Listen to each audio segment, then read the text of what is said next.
What's going on, fellas? I had a quick passing thing that I was talking to one of my clients about that I thought might make a decent video that might help you guys with how you're thinking about structuring your own training. And that's how do we exploit ideal rep ranges to maximize our forward progression in the gym. Now, what do I mean by ideal? There is no ideal rep range for hypertrophy. The data seems to be if we're kind of over 5 reps, all the way out to like 30 reps with 30% of 1RM, assuming equal proximity to failure, we're probably going to see a pretty similar hypertrophic response. So we don't mean ideal in that way. And saying ideal rep range for strength is a very nebulous term, right? Because we need to do potentially singles if we're going to maximize our specific skill at expressing our strength in singles. But at different phases in training, we might be doing 3 reps, we might be doing 5 reps, and we might all the way be going out to 8 to 10 reps in a hypertrophy focused phase, because that all is part of the process of getting stronger. So what do I mean by ideal rep ranges? If you listen to much of Mike Tuschur's stuff, kind of one of his big things over at RTS is, reactive training systems. The idea is that we are programming from the bottom up rather than the top down. Rather than saying, okay, we're going to denote 10 weeks and 4 of them are going to be hypertrophy focused and 5 of them are going to be so-and-so, and then we have a peak at the end.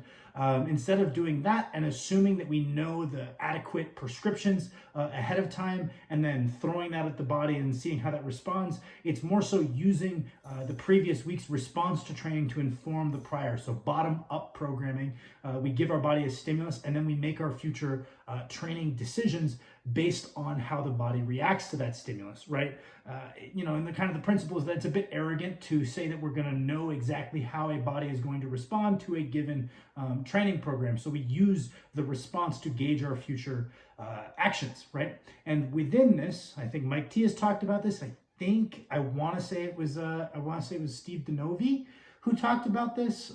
That might have been kind of what reminded me of this and made me want to make a video about it, which is that you'll pretty concretely see is if you coach people for a while or you train yourself for a while, you actually might see a greater rate of adaptation in a certain loading range for a certain exercise. That might be, generally speaking, I see a greater rate of progression. Let's say I did that top-down program, right? I did my sets of 8 for a few weeks on the bench, and then I move into like a traditional strength phase, and I do my sets of 5. Well, I see more forward progression in my, let's say, projected 1RM during that 5s phase than I did the 8s phase. I seem to see more week-to-week increases, and this is something that's replicated through time. For one reason or another, whether it be physiological, whether it be psychological, whether it be due to a proxy due to how you specifically lift, like your technique, or a combination of all of these and a bunch of other things that I can't think of off the top of my head, we seem to see a greater adaptive response in a certain rep range. And I think that one of the examples that really opened my eyes to this concept was, I think it was Mike Tuschur was coaching David Wilson, I think it was, and had him doing sets of 5 right up into a meet. And basically everyone was like, why would you be doing that? Shouldn't we be tapering down to lower volume and basically just practicing singles and dropping off our sets of 5 as we approach the meet? And the overarching response from Mike Tuschur was something to the effect of, why would we do that if we're seeing consistent forward progression? Isn't that exactly what we want? Obviously, we're going to include singles if we're approaching a meet and we want to start getting good at that skill of singles, but why would we then exclude this rep range that seems to be reliably pushing forward progression? And identifying these rep ranges that maybe you see a greater rate of progress, and not being a dickhead and being like, oh, well, I love lifting heavy every session, I'm going to convince myself I just respond to singles. I see a lot of guys convince themselves that they're super responsive to low volume when really what they're doing is justifying going heavy constantly, and that's actually not informed by their rate of progression. So I'm just going to put that out there because I could see people using this as a justification for that, but realistically identifying what are rep ranges that you see for more forward translation in your projected 1RM.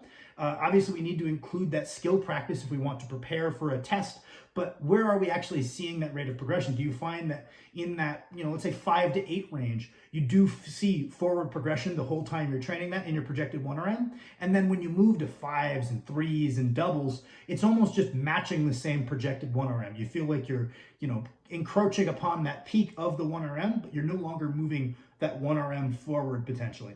I myself, as an example, have historically found that squatting for a little bit higher reps, let's say 5 to 10. As long as I'm doing that, my upper end strength seems to be increasing, assuming I take a second to work on, the skill of displaying that. But the second I taper in that, let's say 2 to 5 range, I don't feel like I'm accomplishing all that much. Just anecdotally within my own training, if you map a chart of projected 1RMs, not that projected 1RMs are accurate, but they can be a gauge of your response to training, and it should be going up with time. What specifically that number is doesn't really matter, because a 1RM calculator isn't accurate for all of us, but seeing that go up with time is important, right? And I found that when I was training in these a little bit higher rep ranges on the squat, that 1RM would gradually rise, the estimated 1RM would rise with time, and then my ability to go hit something around that estimated 1RM with a little bit of practice would also rise. And I found that, okay, well, I'll do first half of the training cycle in that 6 to 10 range, 5 to 10 range, and then I'll, just following traditional wisdom of traditional American block periodization, I would taper that down.